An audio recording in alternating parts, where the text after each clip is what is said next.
Welcome home to USA Global TV and Radio, a place where dreams take flight, with authentic storytelling, diverse perspectives and meaningful conversations, where global stories unite and bridges are built beyond all borders.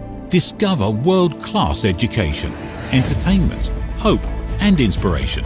Together, we're building bridges worldwide. Subscribe to our channel, USA Global TV. Download our app, USA Global TV. Be our guest or join our team. Visit usaglobaltv.com. Thanks to our founder and executive producer, Dr. Jacqueline Kerbeck. Music score by Yeffy Tang from Cloud Road Music. Voiceover artist Mike Porter. Creative direction by Paul Garcia. USA Global TV and Radio. Your home for global connection. All rights reserved. This video and its contents are the exclusive property of USA Global TV and Radio. Unauthorized use, duplication or redistribution in any form is strictly prohibited.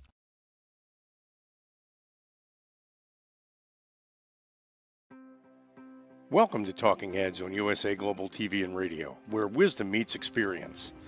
Join a dynamic lineup of thought leaders, professionals, and changemakers from around the world. Dr. Madeline Chan from the UK.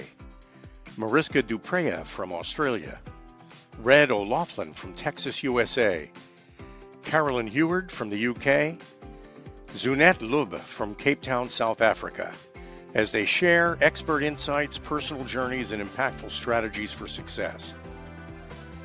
Talking Heads isn't just a show, it's a global stage for education, collaboration, and inspiration. So elevate your knowledge, expand your perspective, engage in conversations that matter. Streaming globally, empowering locally, this is Talking Heads, only on USA Global TV and Radio.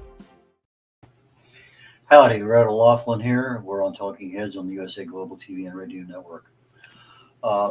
Topics sometimes come to me with some aspect of health or wellness, cancer, stroke.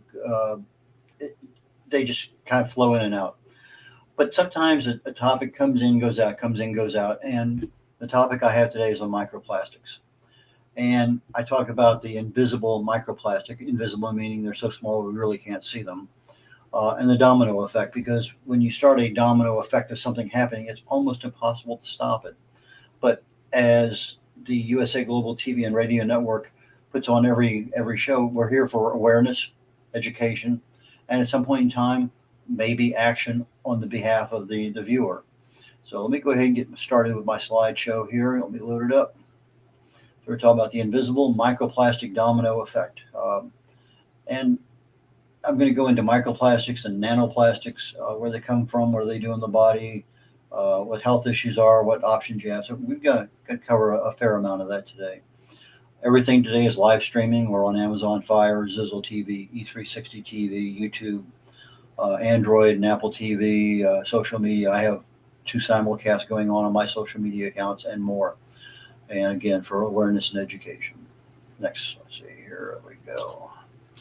My website, redolaughlin.com, R-E-D, like the color R-E-D, Red O'Loughlin, O-L-A-U-G-H-L-I-N,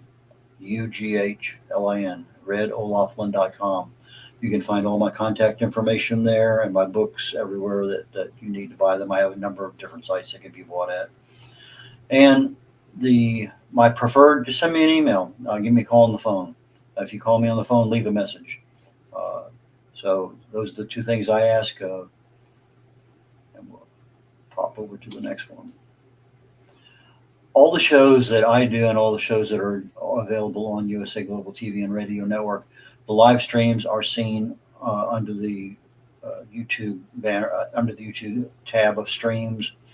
The archives are there. You can search any previous show I've done. And then I have many archive shows also available on my website. I'm a researcher. I've never been in the medical or pharmaceutical field. I fell in love with chemistry sophomore year in high school. Several years later, I met my wife and fell in love with her. And but chemistry has always been my first love. My first degree, I ended up with a total of 5 academic degrees, all in different subjects, several professional certifications. I don't think any of them have anything to do with chemistry. But I was in the Navy for 31 years, flew for 16 of those, been to over 60 countries. But nowadays, what I really enjoy doing is diving into a health problem, a health issue. I love longevity, age-related issues. And I look in the cellular level in the body, chemically speaking, I look for cause and effect relationships. Treat a cause, fix a problem. Treat symptoms, and you're treating the symptoms, but the cause is still there. You may feel better, look better, but the cause is still there. My wife and I have been married 57 years, a couple kids, 3 grandkids, and our first great grandson now just over a year and a half. Best-selling author of several books, independent publisher of over 50 books for people, distinguished Toastmaster. I was talking to my daughter this morning about having a goal way back when to have over 1,000 LinkedIn articles. So that was my goal. I sat down, I wrote them over 630, I think, in a row. I need to continue that habit again. Everything I'm doing today is for educational purposes on the USA Global TV and Radio Network. I'm considered an international TV host. Last year, I was rated on a couple of my shows as number 2 or number 6. For the first 6 months of this year, I was rated number 1. One of my books, The Joy of Ageless Health, is one that goes into the details at the cellular level in the body. What causes disease? And since the Microsoft, it's not Microsoft, it's microplastics. Oh my goodness. I just saw that for the first time. I wonder how many other places I ended up making that same error. Okay, it is what it is, live TV. Okay, well, at least I got microplastic on that one. So let's just go ahead and start out. What is microplastic or nanoplastic? It's a tiny piece of plastic. Generally speaking, if it's micro, it's 5 millimeters in diameter or smaller. If it's 1 millimeter in diameter or smaller, it's a nanoplastic. Now, the difference is the size allows it to get through certain holes. So the big risk of microplastics is it gets in the body and can go to a lot of places. But over time, you start getting these nanoplastics in the body too, and they can go literally right into the cells, and they start causing a lot of disruption. So I always like to do a little research on, well, who coined the term? Where'd it come from? So I get an idea how long this problem's been around. Well, there's a British marine biologist, Richard Thompson, and his team back in 2004 noticed in the oceans a lot of these plastic particles, and they came up with this term they call them microplastic. And so that's where they came from the marine environment. And he and his team discovered it, coined the term, and we've been using it ever since.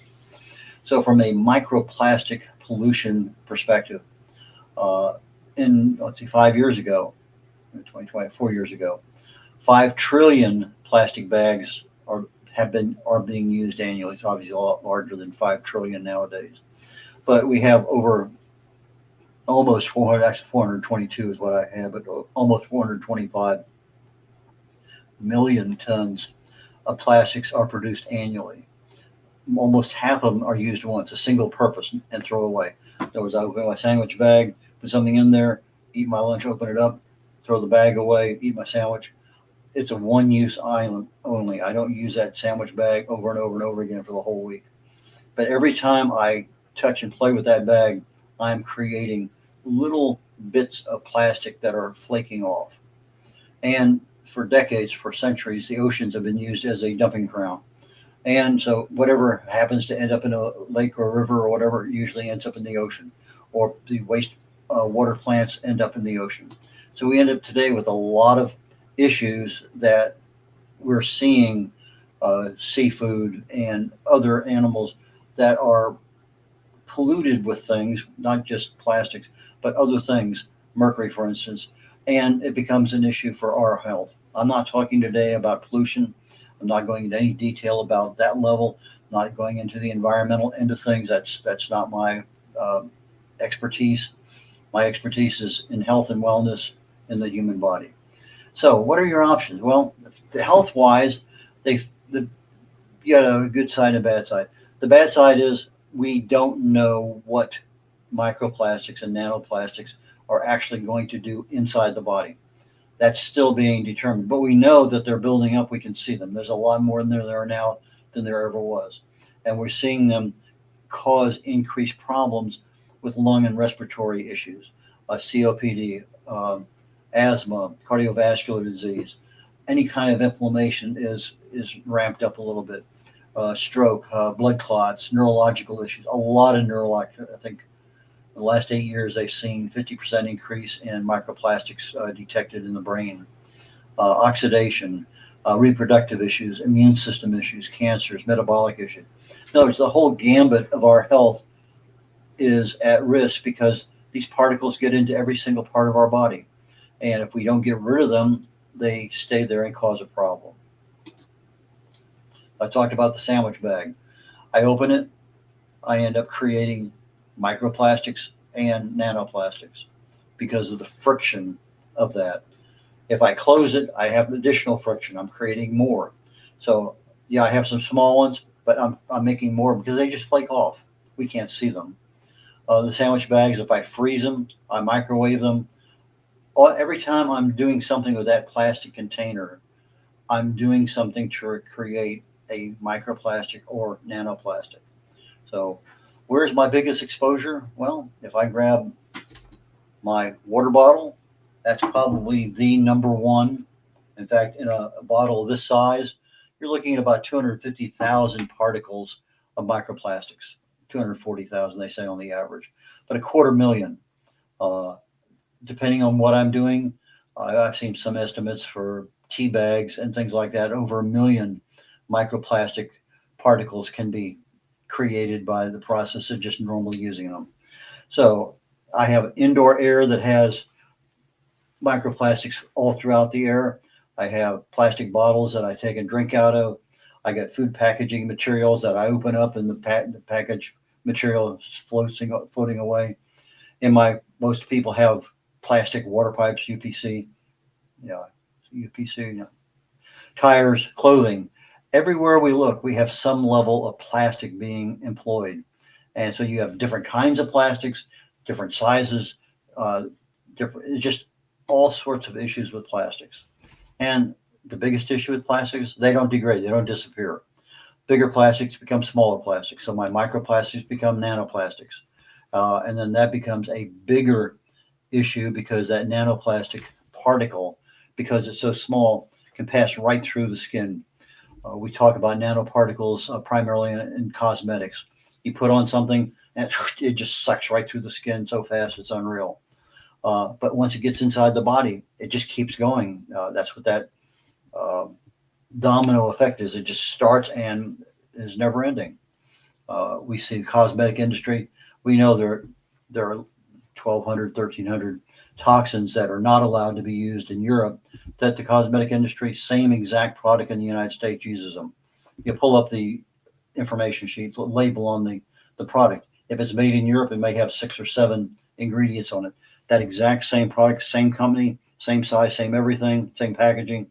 You get it in the United States, and the label is going to have 15 or 20 different things because in the United States, we don't ban those toxins. But as you start having those toxins, they can glump onto the nano or the microplastic, and now they become a more deadly, a more insidious particle inside the body. It's been estimated that most people eat and breathe about 1 credit card size worth of microplastics weekly. I find that to be almost unbelievable. I spend a lot of time, I buy organic, I do this, I do that. And yeah, I'm kind of a little aware of the microplastic, not to the level I am today. And I'm thinking, okay, is it really that much? I'm bringing it in. But again, if I'm 250,000 particles and I'm having 2, 3, 4 of these a day, and I have other issues that are out there too. I have my tea in a container here. I have 6 different teas in there that I do every day. I have a big pot of tea that I go through. So I'm thinking to myself, I'm one who's really kind of, I consider at the outside edge of a lot of things, but maybe it's true. Maybe I am eating or ingesting, breathing in a credit card's amount of stuff over a course of a week. What can I do? Well, obviously one of the best things to do is dust, vacuum on a regular basis. You have carpets, you have rugs, you take them outside, you shake them out. There's a lot of stuff there. We bought our home many years ago. We eventually ended up replacing the carpets with flooring, and I was Amazed is not a word that even comes close to describing how much dirt was underneath the carpet. It's just, I'd been there forever and ever. We went to flooring. So I have wood flooring here. I got other flooring, but we have dogs in the house. And so you sweep it down and do a couple, 3 times a week. And there's more than enough stuff. So I'm sitting there, my left hand, I have a small handheld vacuum cleaner. My right hand, I have a broom, and I'm sweeping, get a small pile, vacuum it up. Sweep, get a small pile, vacuum it up. And there's more than a fair amount of dust, more than a fair amount of dog hair. There's more than a fair amount of stuff that's there that, if you're barefoot, you can feel it. If you're not, you don't. But that stuff is there. I have a filter that I use in my bedroom. Usually I turn it on for about 4 hours a day. That does a pretty decent job of keeping the air clean. But once a week, I have to actually mop the floor with something wet. And even that, I can get through 1 or 2 of the pads that I use. And I have to change it out just in one room because there's that much dust, dirt, whatever you want to call it, on the pad that I don't want to be putting more of it back on than I'm taking off. So there are a lot of things we can do, but regular home maintenance of taking care of stuff is a big, big, big deal if you want to counter the microplastic world. Don't microwave in plastic containers. Use glass or ceramic. That's a pretty simple, obvious one. What else can you do? I bought a Zero water filter years ago, and I like them. I fell in love with the commercial where they poured wine into the water filter and everything that came out was clear. So, whoa, that's pretty impressive. But I started doing my checks this week on, does Zero water filters filter out microplastics? No, they don't. And so I started searching other ones. Some of them are pretty expensive. Some of them reverse osmosis and other things. But there are a fair amount of them out there that are not that expensive. And when you start looking at things, where do I want to put my money at? So I'm still doing some research on it. A lot of them are out there. So when I was looking at, they take the filter and you send it back to them, they recycle it. So that's kind of a neat idea. When my daughter moved in a while back, she started us on a new habit of recycling. And we go through a lot of stuff that I never realized that, we actually have that much stuff we recycle every 2 weeks. Our trash can for recycling is full right to the brim. So it's just part of our life. But the water container itself, it's plastic. And as you're putting stuff in, moving things around, again, anytime you start moving something, you're flaking off tiny, tiny bits of plastic. And sometimes you take a look at the test results. Are they what you want? Well, tests can be designed for just about anything. And so you got to kind of be leery. So compare the same apple to the same apple as you're looking at different things when you're getting ready to buy something. Plastic cutting boards. I have several of them. I got a couple of wooden ones, but I prefer the plastic. They're just so much more easily. They're smaller, easy to handle, easier to wash, take care of. But it's one of those things now I've come to a conclusion. I'm going to have to change my habit on using those. Something I do a lot of cooking, a lot of prep, and something I don't want to do, but I'm going to have to do it. Clothing, polyester, nylon, acrylic, spandex, a lot of plastic in our clothing. If I'm putting that in the washing machine, in the dryer, all of a sudden now that wastewater that's going into the environment actually has a lot of microplastic, nanoplastic pollutions. So there's a lot of things that can be done. The environmental part of the world says, okay, the marine animals ingest this stuff, it gets back into the human world, and now we have that full circle. They have some bags that are available. You can put your, plastic infused clothes in a special bag, and that bag will actually hold the plastics inside, not allow them to go into the wastewater. Buying habits of what are you going to buy? You can get with cotton, linen, and other. They say wash smaller loads less frequently, use cold water, less detergent. In my younger days, my mom was, we didn't have a dryer. The clothes dryer was a clothesline.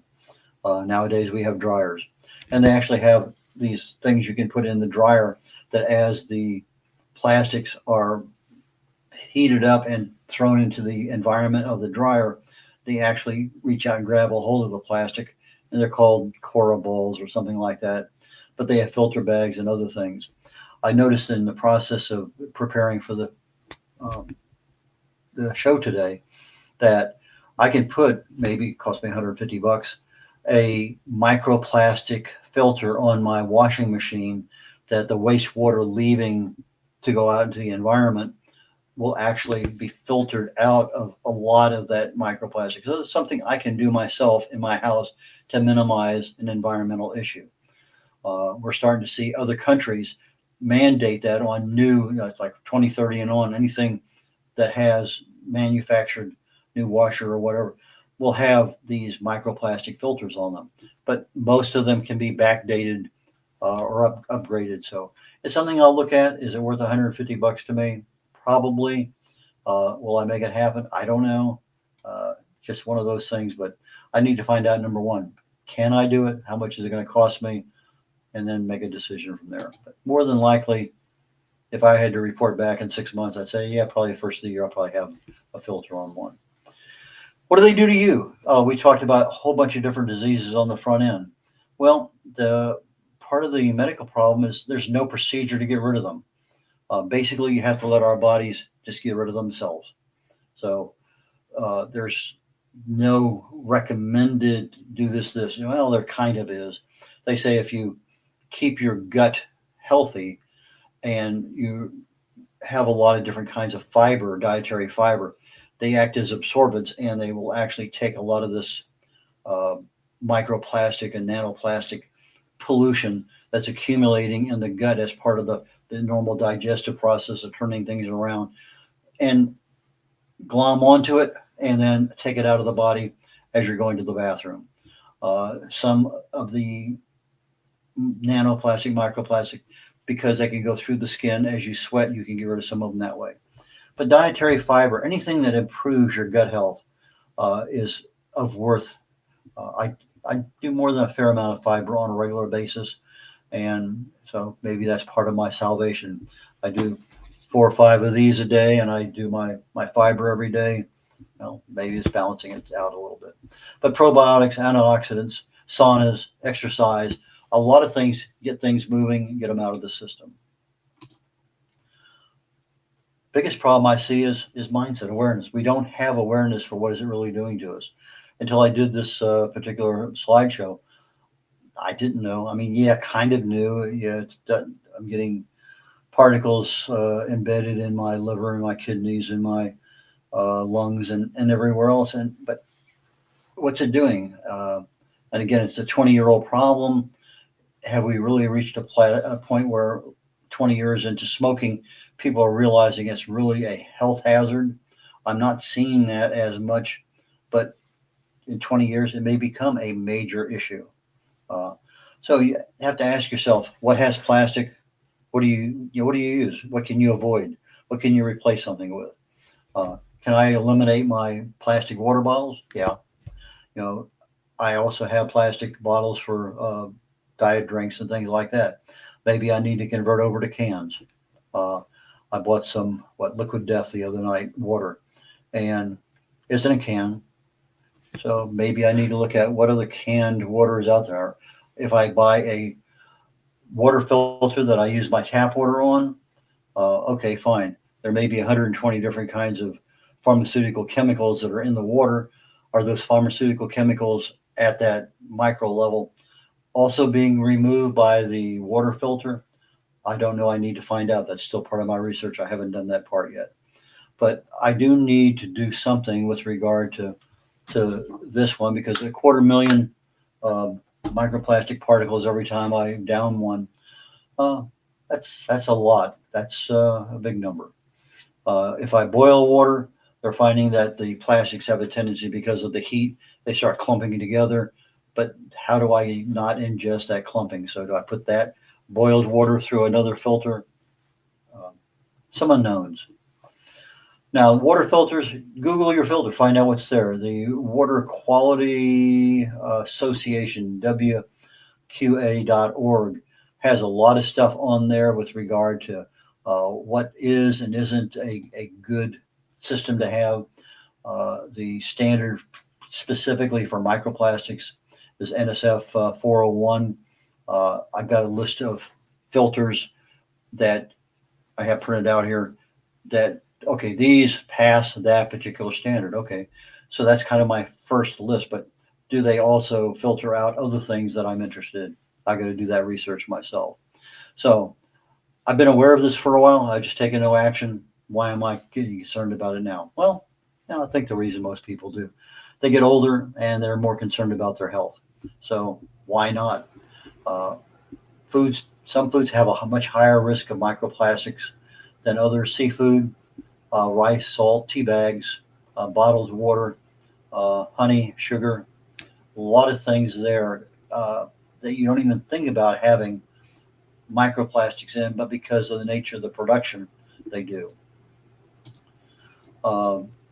Foods that help eliminate or reduce microplastic pollution: oats, legumes, berries, cruciferous vegetables, green tea, dark chocolate, apples, healthy fats, your organic stuff, your unprocessed foods, and basically any kind of foods that support gut health. Now, when I was thinking about that earlier, one of the things that occurred to me was, okay, I want good gut health. Well, it got me back to about 20 years ago. I was with a mentor at that time, and he was talking about, how do you become wealthy? How do you become rich? He says, look at the things rich people do and do those. Look at the things poor people do and don't do those.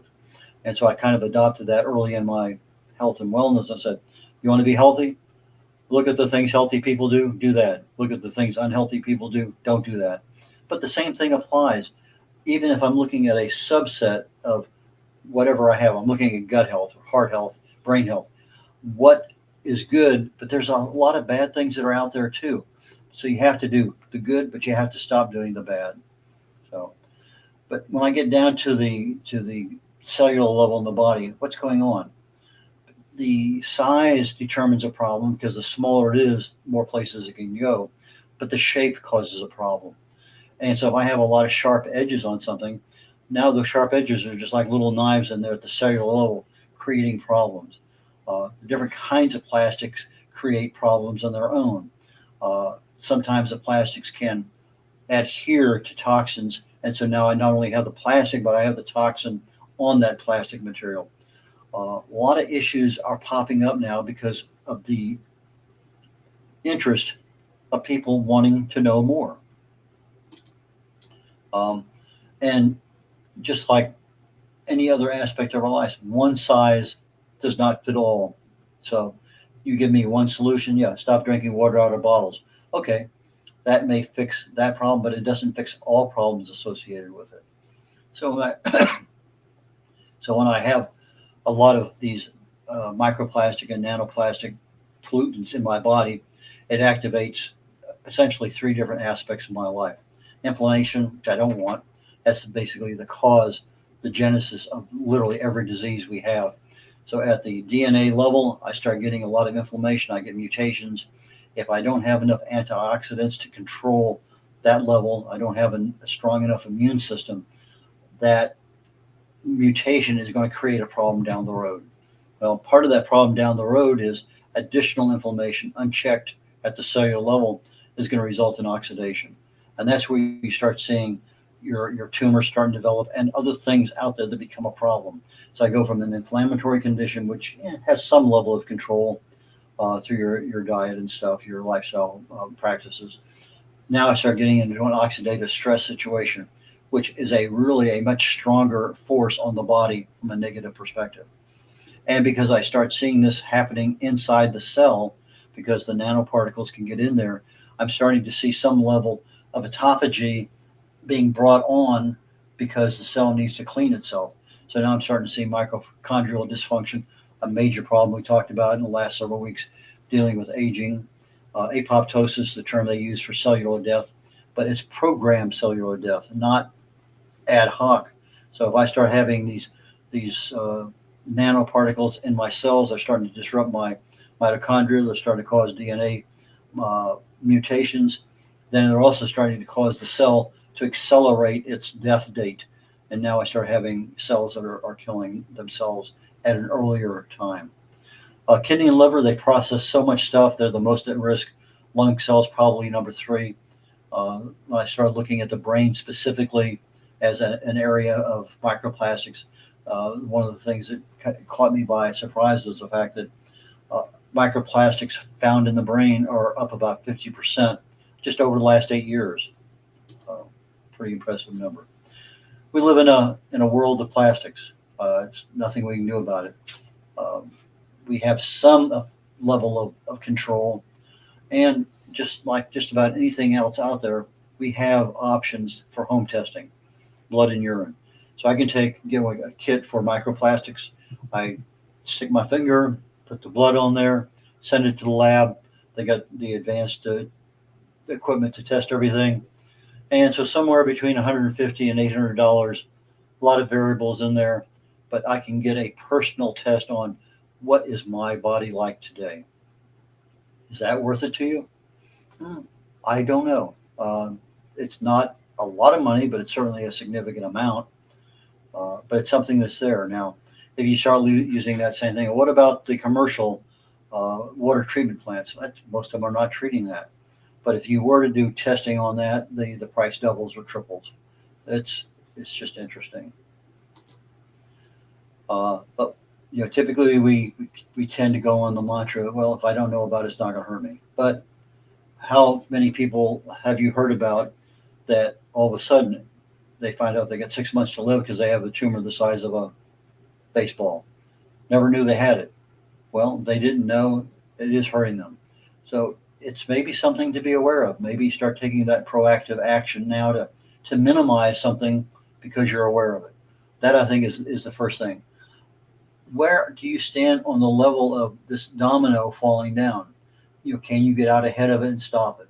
And that's part of the educational process. And then when you're actually stopping some dominoes, that's the action. So is there something you should think about? Absolutely. Some countermeasures cost little to nothing. Again, can you absorb those costs into your monthly budget? I think a lot of them you can. You spend $50 for something and maybe it lasts for 6 months. That's a fairly good return on your investment if it's getting rid of something that is there. If you start mopping the floor twice a week rather than once a week, that's little or no extra cost, but it's certainly extra time. So there are a lot of things that can be done. And again, today's presentation was to get you to that awareness level. And depending on how things go down the road, maybe you'll take a little bit further. And Dr. Google and Dr. YouTube will certainly help you a lot with regard to what can be done and what other options you might have. That being said, I'm a little early today, which is fine. I knew I would be. So take care, y'all, and we'll catch you next week. Bye. Thank you, viewers and listeners of USA Global TV and Radio, for joining us today. We're honoured to have your time and attention as part of our global community. At USA Global TV and Radio, we believe in the power of authentic conversations, meaningful connections, and creating a world of possibilities together. Want to be part of something bigger? Join our team of elevated listeners at usaglobaltv.com, a space where your voice matters and your ability to listen transforms relationships. Stay connected with us across all our platforms for thought-provoking discussions, expert insights, and empowering stories. Subscribe to our channels at youtube.com/c/USA-Global-TV. Follow us on social media and explore the endless opportunities we're creating for growth, learning, and inspiration. Together, we're not just broadcasting, we're building bridges and changing lives one conversation at a time. For inquiries, contact us at info@usaglobaltv.com. Music by Johnny Dyes. Produced by Executive Producer and Director Dr. Jacqueline Kerbeck. Voiceover by Mike Porter. Creative Direction by Paul Garcia. All rights reserved. Copyright 2025. Visit usaglobaltv.com to view our full terms and conditions.